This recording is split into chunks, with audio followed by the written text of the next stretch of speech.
Let's now tackle the E2 mechanism. So E2 is a bimolecular elimination reaction, and we saw that E1 and SN1 compete with one another. We're going to see now that the SN2 reaction competes with the E2 reaction. And the rate law for the reaction, for an E2 reaction, is K times the concentration of the substrate with the leaving group times the concentration of the nucleophile. And you notice, just like with E1, E1 rate laws are the same as SN1 rate laws. E2 rate laws are the same as SN2 rate laws. Not saying that the rate's the same, just saying that the rate law is the same. And really the only thing that changes here is K. So the constant is different between an SN2 and an E2. We won't really get into how do you understanding why that's the case. That's certainly definitely for a higher level organic chemistry class, advanced organic chemistry class. Um, but just keep that in mind that the rate laws are the same. So what about the mechanism of an E2 reaction? Well, let's take a look at and review the mechanism of an SN2 reaction. We've already determined that in elimination, and it doesn't matter what the mechanism is, in elimination, you're eliminating a hydrogen on a beta carbon as a leaving group, and the leaving group comes off, right? So those two things are happening. And we're going to see that the only difference between E1 and E2 is, well, when do those two processes, when does the removal of those two groups happen? Either one happens first and then the other, or they happen at the same time. Now, in an SN2 mechanism, we see that when we have a nucleophile, what happens? The nucleophile in an SN2 reaction simply attacks the sigma star of the carbon leaving group bond, right?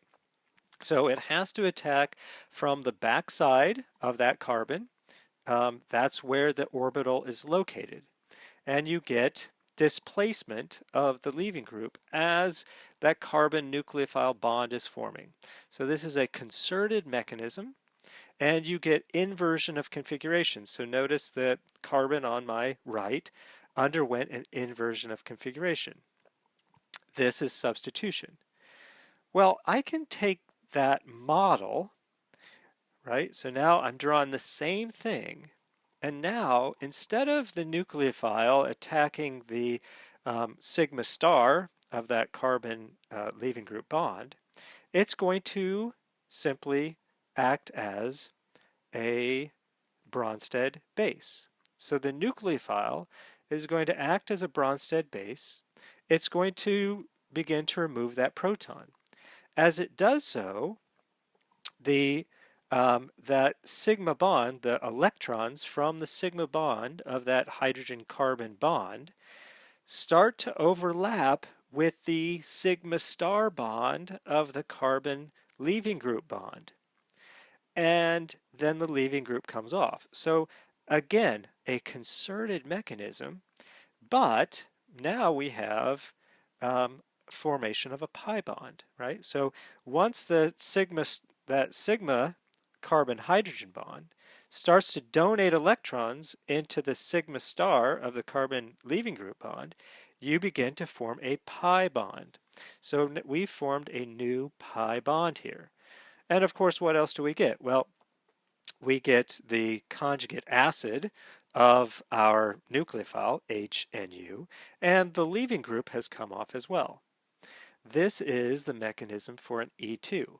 Notice the similarities between an SN2 and an E2. In an SN2, the nucleophile directly attacks the sigma star bond. In an E2, the sigma of the carbon-hydrogen bond actually is donating electrons into that sigma star bond. And we're going to see that there's some stereospecificity in that reaction, because in order for that to do so, those bonds have to overlap one another, right? Okay, so one of the things that we need to recognize is the more basic a nucleophile becomes, the more elimination is favored over substitution. So we have these two competing mechanisms, SN2, E2. How do we predict which one is going to be favored? Well, we see that if I take a secondary alkyl halide, so here I have two bromopropane, and I react it with sodium cyanide. Sodium cyanide is a weak Bronsted base. It's a good nucleophile, but a weak Bronsted base. Then what happens is I'm going to get substitution. That is going to predominate. So my major product here is simple SN2 substitution reactions, right? I have a polar aprotic solvent. I have a secondary alkyl halide.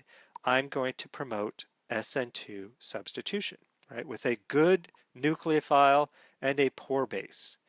But now if I take the same reaction and instead of using sodium cyanide, I use sodium methoxide. Well, sodium methoxide is a good base. It's a good nucleophile, but it's also a good base. And so what happens is, certainly I will get substitution, right? This would be an SN2 substitution reaction because I have a good nucleophile. Um, you might even say this might even go a little bit SN1 substitution because I have a polar protic solvent. But now I take that and I can also get elimination, E2 elimination. And what I find, what we discover is that when we react an alkyl halide with a strong base, that the elimination product is the major product. So it really doesn't matter what's happening in the substitution. The major product is elimination. I get an alkene. So I react an alkyl halide with a strong base, I get an alkene, period, right?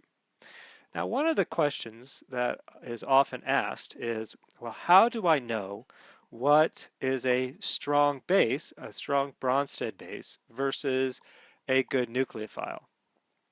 And there's a couple of things that you can think about, but this is my rule of thumb, that nucleophiles whose conjugate acid have a pKa that's greater than 10 are strong bases, and they favor E2 elimination.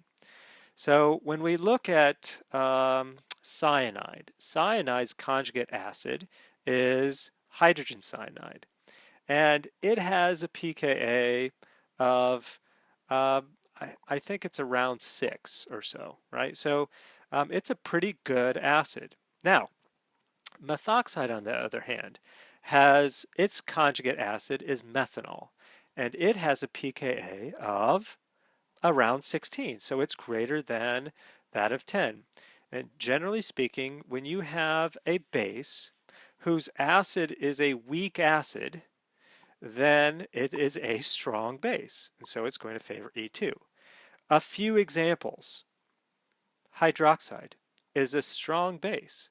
When you have hydroxide present, you're going to favor E2 elimination. Alkoxides are also strong bases.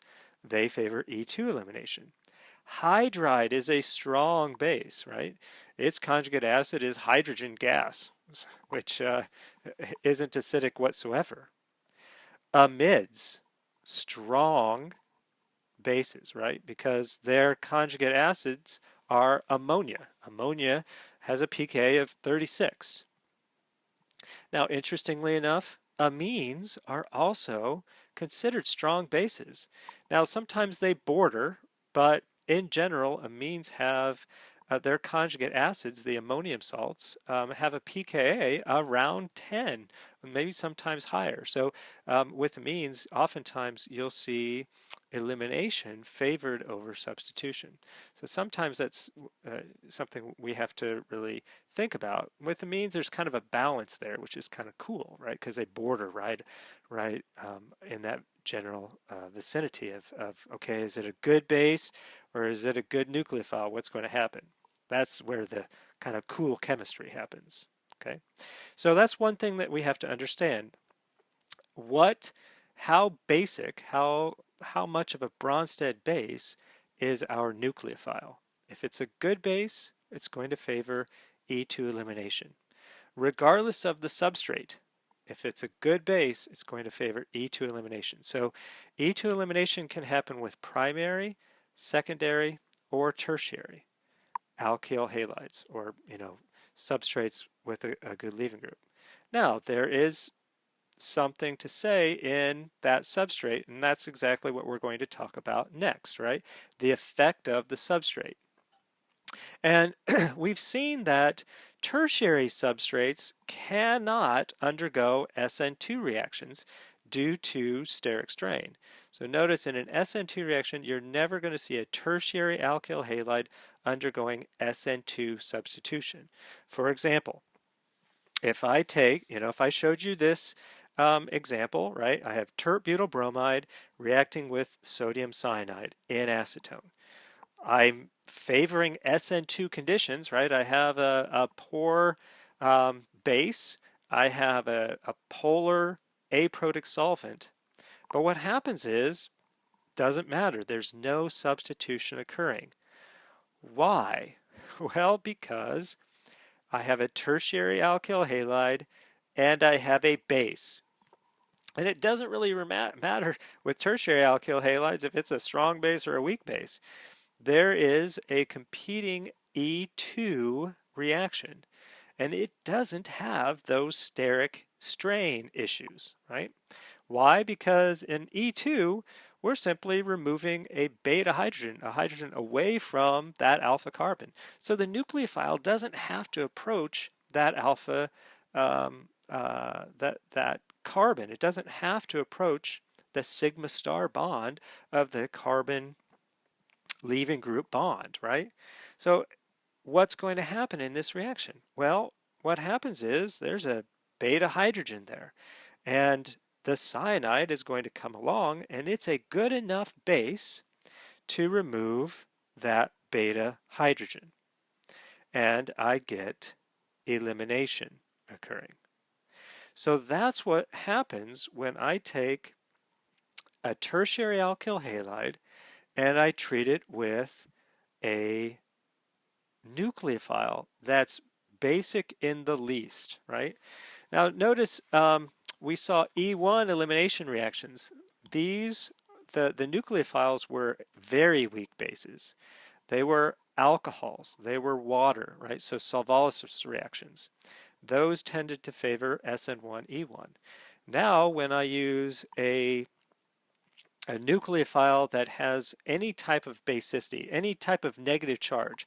That's kind of one way you can take a look at it. If the nucleophile has a negative charge, it's basic enough to remove a beta hydrogen from a tertiary alkyl halide, and you get an alkene forming, right? So plus HCN, which of course this is not a great way of making an alkene in this type of reaction. So we typically wouldn't run this type of reaction. One, because HCN would be formed. Two, because there are a lot better bases that I can use if I wanted to promote alkene formation. If I wanted to promote E2 elimination, I would use a much better base like sodium methoxide, sodium ethoxide, sodium hydroxide.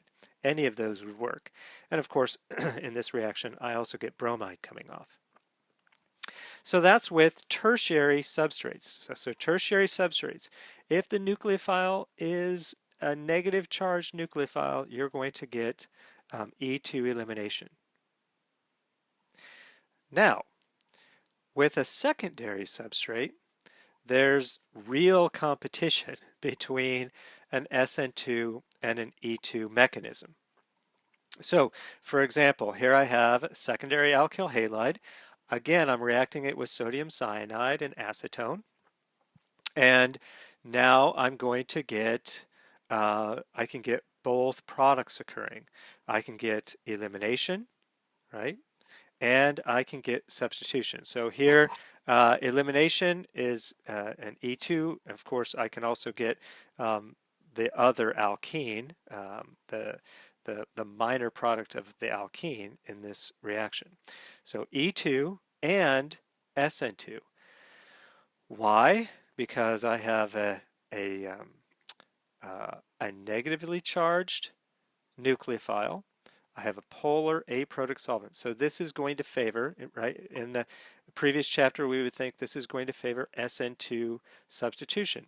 Certainly, it's going to favor SN2 substitution, right? But depending on the reaction conditions, I can get E2 or SN2 occurring. So E2, the cyanide can remove a beta hydrogen, just almost the same as it can remove, as it can attack the alkyl halide. And as a matter of fact, in this particular reaction, we see that at a little above room temperature, so around 30 degrees, 51% of my product is elimination. 48% is substitution. Only 1% is actually the other elimination product. How do I control the reaction conditions? How do I get SN2? I lower the temperature, right? How do I promote E2? I increase the temperature.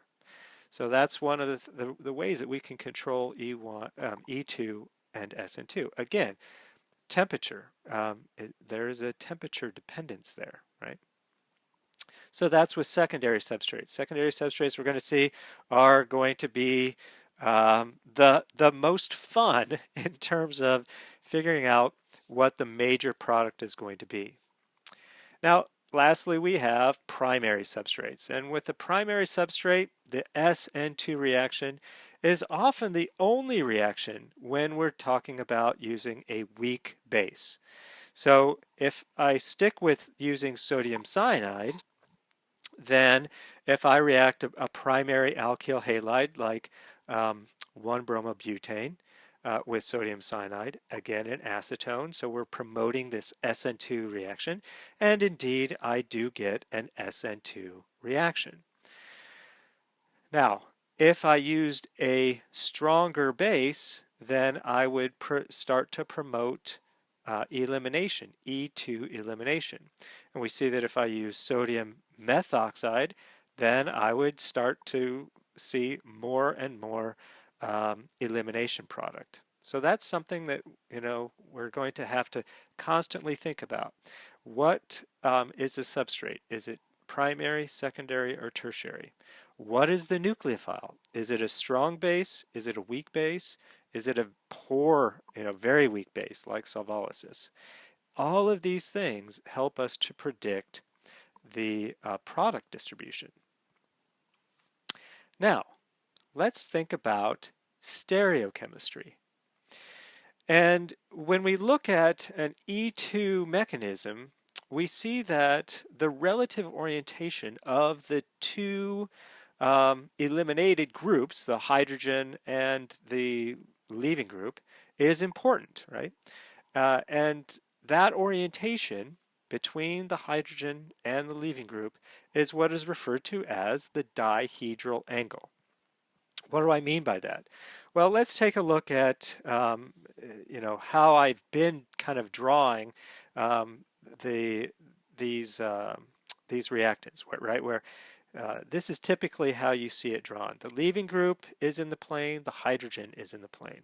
Now, why do I draw it this way? Well, if I think about a Newman projection of this particular molecule, where I'm sighting down the beta carbon, right? So I'm looking down the beta carbon, and the alpha carbon is going to be behind me.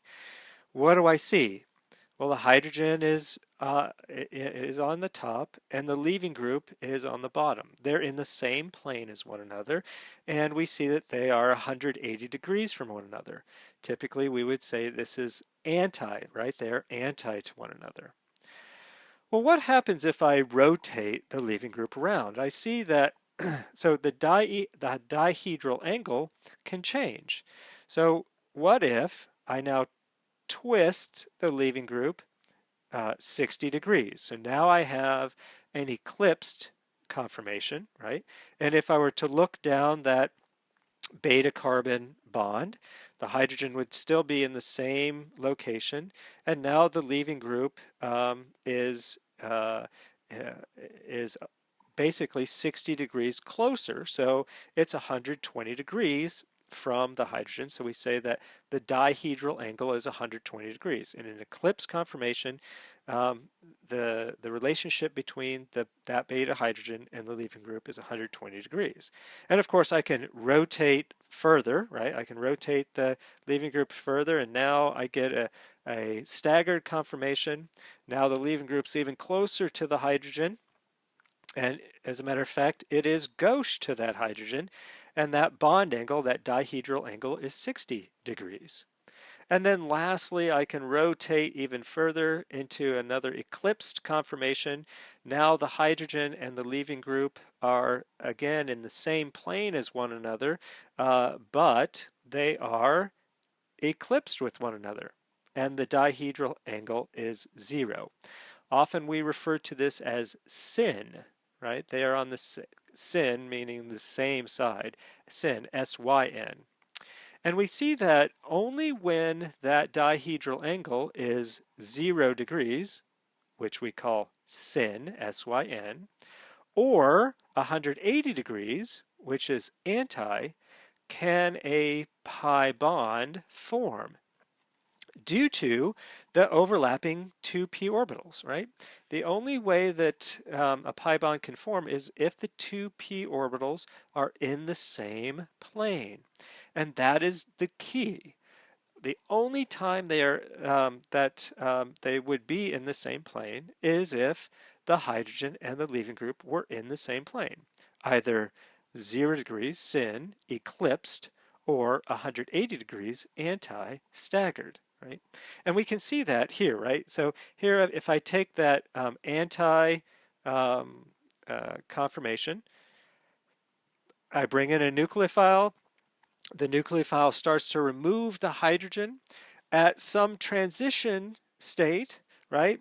I'm now, what's happening? The hydrogen bond's breaking, the pi bond is starting to form, the leaving group is leaving as well, right? And so at that transition, I have to have the orbitals lined up in order for the 2p orbitals that are forming that pi bond to overlap.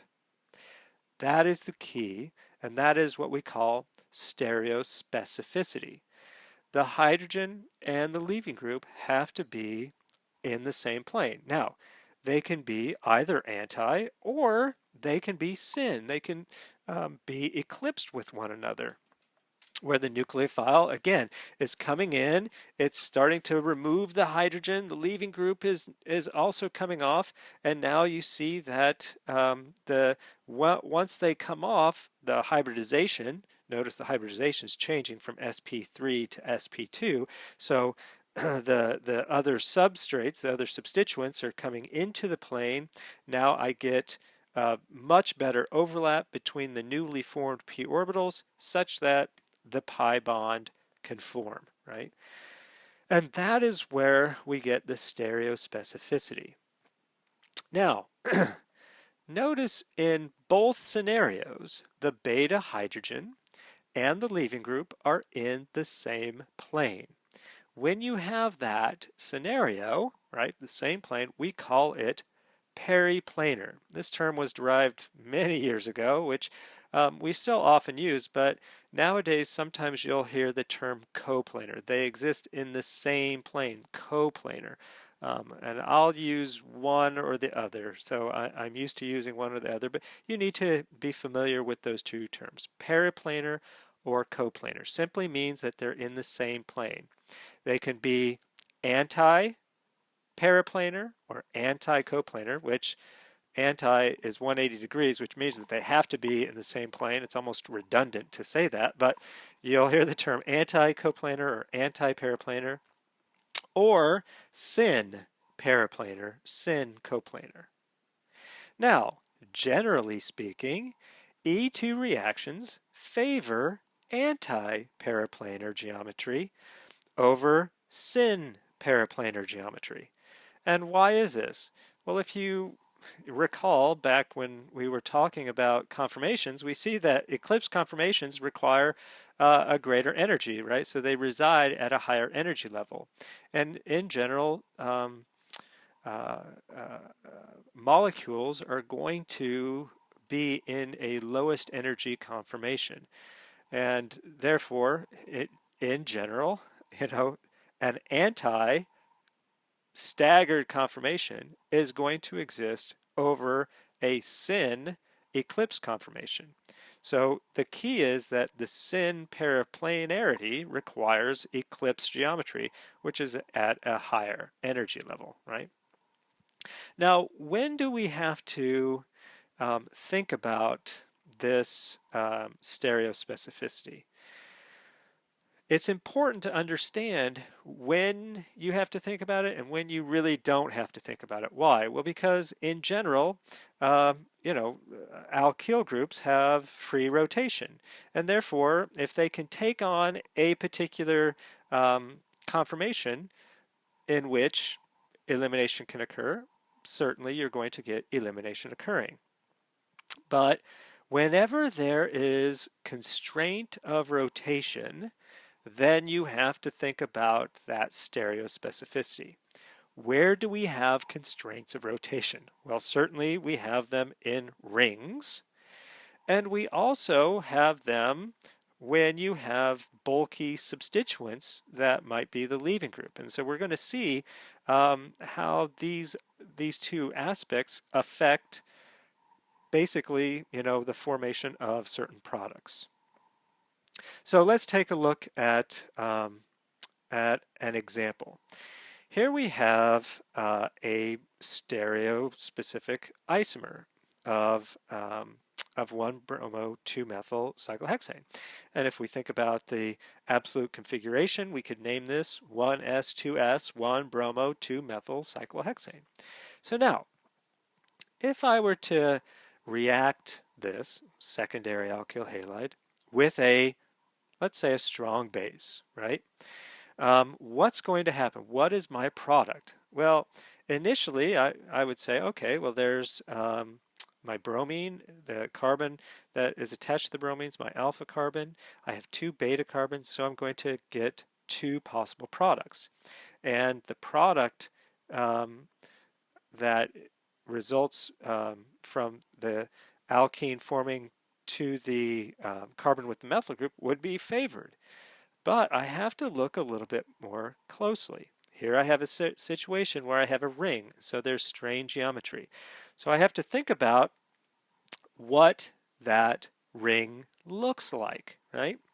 And of course, we should know by now how to draw this particular stereoisomer. The bromine is up, the methyl group is down. We have the correct absolute configurations. This is what we would see. And of course, we also know that we can do a ring flip of this, where we get the methyl now axial, and the bromine is also axial. So now let's think about removing a beta hydrogen. Well, if you notice closely, when bromine on my left-hand side, so the conformation on the left, we note, is going to be favored over the conformation on the right. Why? Because both groups are in the equatorial position, and the only strain we have is the gauche strain between the two of them. Whereas in the conformation on the right, we have both gauche strain with carbons on the ring and 1,3 diaxial repulsions, right? But notice in the conformation on the left, there are no beta hydrogens that are paraplanar to the bromine in the same plane. How do I know this? Well, because the carbons in the ring are in the same plane as that bromine. If you can't see this, get out your model kit and make sure that you understand this. Whenever bromine is in an equatorial position, there are no hydrogens that are in the same plane as it. If there are no hydrogens in the same plane, you cannot get elimination. That's the stereospecificity, the stereospecific constraint on this mechanism. So now we have to look at the less stable conformation, and we see that, well, on the right-hand side, the methyl group is the one that is in the same plane. Now, a methyl group is not a hydrogen. It's a methyl group, so it can't be eliminated. And the hydrogen on it is gauche to that bromine. It cannot be eliminated. There's another hydrogen, though, that can be. That particular hydrogen is anti-paraplanar to the bromine. And therefore, when we look at what product we're going to get, we see that when we take a base, the only proton that's removed is the proton that is in this case, paraplanar to the bromine. And so we get this product. So when I redraw this, this is what it looks like. Notice that is the only product I get. Also notice it's the least stable, so it doesn't follow Saitsev's rule. Why doesn't it follow Saitsev's rule? Because there is no way that I can get elimination of the hydrogen where the methyl group is, because it never is in the same plane as the bromine. So that's a little twist to our E2 mechanism. Okay. Now I mentioned Saitsev's rule, and of course we have regioselectivity. And we see that in general E2 reactions still generally follow Saitsev's rule. There are some situations like the one that we just saw, which is dealing with stereospecificity, in which Saitsev's rule isn't followed. It's the anti-norm, basically. But in general, when you have free rotation about a molecule, like in this example, right, I have 2-bromopentane. I'm reacting it with a strong base, so I'm promoting E2, strong base E2. Then I get elimination. I have to look at what are my beta carbons are, so I have beta hydrogens on them, and of course I can get elimination at both sides because there are hydrogens on each beta carbon. And I get 2-pentene, both cis and trans, and I can get 1-pentene in this product. Okay. Here's another example. Here I'm taking a tertiary alkyl halide. I'm reacting it with a strong base, and it's a bulky base. So the only products with a strong bulky base are elimination products. E2 elimination, strong bulky base. There's no way I'm getting to that that carbon for substitution, and therefore I simply have to look at all of the beta carbons, and I see, oh my gosh, there are 3 different beta carbons. Right, there's an ethyl group, a methyl group, and an isopropyl group. And so I'm going to get 3 different alkenes as my product. What are those 3 alkenes? Well, how do you do something like this? Well, one way is to, and the way that I find the easiest is to simply take off the bromine and draw the carbon skeleton. So here's my carbon skeleton. That carbon skeleton is not going to change when I'm drawing all of my alkenes. The only thing that's going to change is where I'm putting the double bond. So if I remove the beta carbon on the top left, the beta hydrogen on the top left carbon, I get this double bond, right? If I remove the beta carbon on my right-hand side, I get this alkene. And if I remove a beta hydrogen from the beta carbon on the bottom, I would get this alkene. Then I decide, okay, what is which one of the alkenes would be the major product? And I see the first alkene is tri-substituted, the second alkene is tetra-substituted, the third alkene is di-substituted. And so I know that my tetra-substituted alkene is going to be the major product. And that's how you do something like that, right? Now, if we follow Zaitsev's rule, we see that sometimes there is formation of the less stable alkene. So in the previous example, we saw, well, there is a less stable alkene that's formed, and this is often referred to as the Hofmann elimination product. The Hofmann elimination product, generally speaking, it's going to be, the less stable alkene is going to be the minor product. There are certain circumstances in which you can favor the formation of the less stable alkene, the Hofmann product, right? So, what are those conditions? Well, there are kind of three main ones.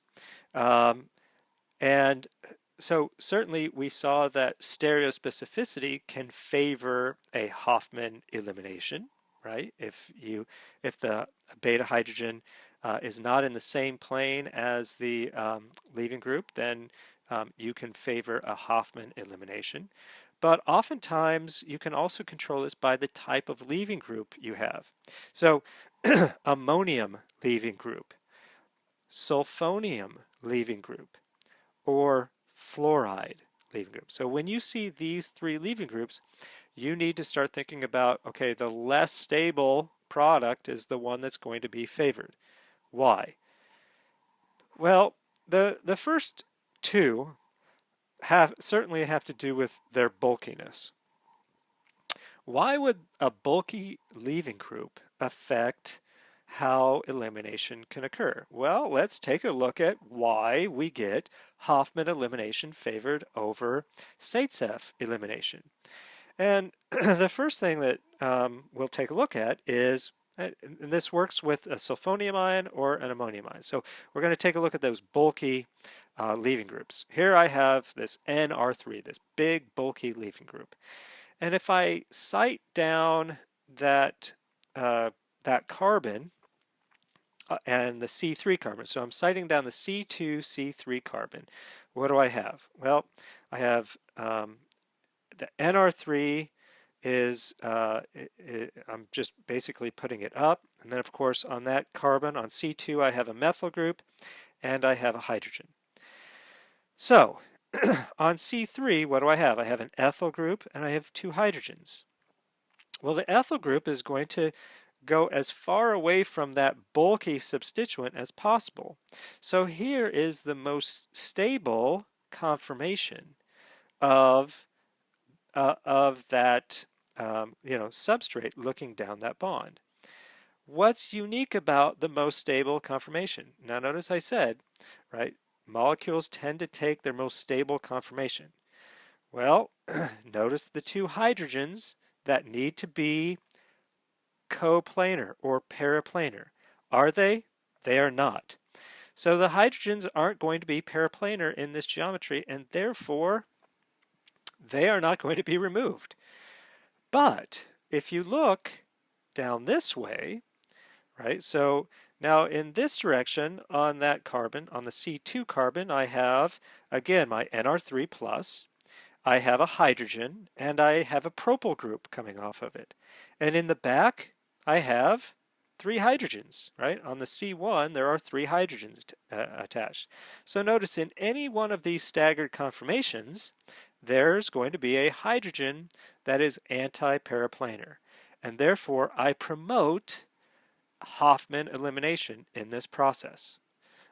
So, I see that I I'm going to favor that Hofmann elimination. I'm going to favor the less stable alkene. Now, fluoride is a little bit different story in the reasons why we favor Hofmann elimination. So here is an example of 2-fluoropentane, and notice there are two types of beta hydrogens. So I react this with a base, and the key is to understand that the fluoride is strongly electronegative. So it's withdrawing electron density away from the carbon that it's attached to. Now, when I treat this with a base, in an E2 elimination, what's happening? Well, the base is starting to remove a proton. So let's say we're removing the proton on the right, and of course the fluoride is strongly withdrawing electron density away. And so what happens is I develop a partial negative charge, a carb anion-like charge on the carbon carbon that's farthest on the right, so C1, right? And of course this would lead to Hofmann elimination because I'm forming the less stable product. Now, if the same thing happens, but I start to now remove HA, right, with my base, and the fluoride's coming, starting to leave, right? I'm pulling electron density, and now I see carb anion-like characteristics on the carbon that now has two R groups. Of course, the product the product in this would lead to Zaitsev's elimination. So what's the difference between the two? Well, we saw that carbocations are generally stabilized by alkyl groups. Why? Because they donate electron density. But in this case, in our transition state, we have carb anion-like characteristics. So what happens? Well, the carbon at the top, right, the primary carb anion, only has one R group on it to donate electron density. Remember, R groups donate electron density. And if I'm developing a negative charge, something that donates electron density is actually going to make it less stable. So in the example on the top, I only have one R group donating electron density. In the example on the bottom, I actually have two R groups donating electron density, and therefore it would become less stable. So the transition state on the top is actually more stable than the transition state on the bottom. And we see that unlike carbocations, less substituted carb anions are more stable. Now, are we forming a carb anion here? Certainly not, but it's taking on a carb anion-like characteristic. And that's why we see the specific regioselectivity in the favoring of the Hofmann elimination with fluoride. All right, so let's summarize everything that we've talked about. Number one, for primary RLG, so primary substrates, we see that they can undergo either SN2 or E2. Primary substrates undergo SN2 or E2, never SN1, never E1. You never draw a carbocation on a primary substrate, right? I never want to see any primary carbocations. We also see that SN2's likely to be favored with a strong nucleophile but a weaker base. So, for example, thiolates or mercaptides, azides, cyanides, iodides, right? These are all strong nucleophiles, they're weaker bases. We see that E2 elimination is favored with the strong, bulky base. So these are tert butoxide here, potassium tert butoxide, sodium tert butoxide, sodium isopropoxide, potassium isopropoxide. And then we see that a mixture of SN2 and E2 will occur with other strong bases. So hydroxide or other alkoxides that are not bulky bases, right? Methoxide, ethoxide, propoxide, and things of that nature. Now, for for tertiary um, substrates, reactions can be SN1, E1, or E2, but never SN2. So you're never going to be seeing an SN2 substitution with a tertiary substrate. But you can see SN1, E1, or E2. Now, generally speaking, most bases, especially any base that has a negative charge, is going to promote E2 elimination. Tertiary alkyl substrates favor E2 elimination in most of the situations. And it's only really in solvolysis reactions in which you yield a mixture of SN1 and E1 products. Most of those favor SN1, but as you increase the temperature, you increase the promotion of E1. And then lastly, we have secondary substrates, right? Secondary RLG. So secondary substrates in which all four reactions need to be considered. This is where we see some really cool chemistry taking place. We see that strong, bulky bases favor E2, right? So whenever you have a strong, bulky base, you know E2 elimination is going to occur, regardless of what kind of alkyl halide, right? We saw that primary alkyl halides, E2. Secondary alkyl halides, E2. Tertiary alkyl halides, E2. When you have a bulky, strong, bulky base, right? Tert butoxide, isopropoxide. Now we also see that other strong bases, other alkoxides or hydroxide, give a mixture of SN2 and E2, with elimination typically favored. Then you have a scenario where you have strong nucleophiles that favor SN2, right? So these are strong nucleophiles but weak bases tend to favor SN2 in polar aprotic solvents, right? Notice the solvent becomes important here. And SN1 in polar protic solvents. So SN2 in polar aprotic solvents, SN1 in polar protic solvents. That gives you a good idea of how you decide what the major product is. Notice we're talking about major product, but oftentimes we still get a mixture of products. And I've designed a spreadsheet to kind of lay things out for you, which you can find in the material that I provide for you.